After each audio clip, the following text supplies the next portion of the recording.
Alam niyo po ba na dapat yung messenger natin ay naka-save website browsing para kung sa ganun ay maiwasan po yung mga scam links or unsafe links. Pag mayroon po tayong ganun, pag naka-on po yung safe website browsing natin, mawawarningan po tayo ni messenger kung ito ba ay safe or not. So, ganito lang po ang gagawin natin.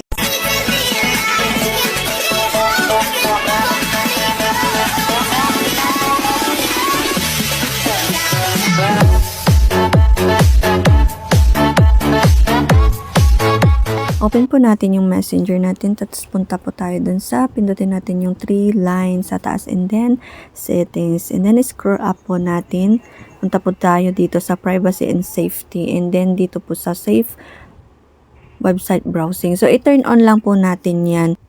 Sabi po dyan na, get warnings when potentially unsafe sites may be trying to steal private information. So, kapag naka-on po yan sa atin, maiwasan po na ma-hack yung information natin or yung messenger natin. Yun lang po. Thank you for watching and don't forget to share para maging aware din po ang iba. Thank you!